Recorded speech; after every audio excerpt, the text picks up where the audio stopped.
What usually cause high-low pressure switches not functioning over time?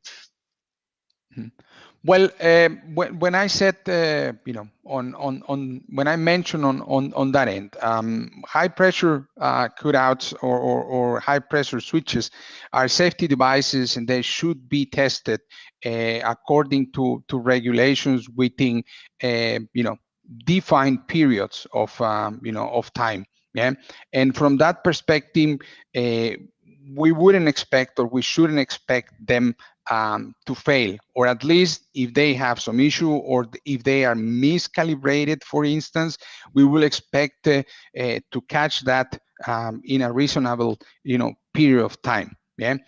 So from that perspective, I think that kind of risk should be addressed following the requirements for testing, for validation, and for maintenance of such high pressure switches. Yeah.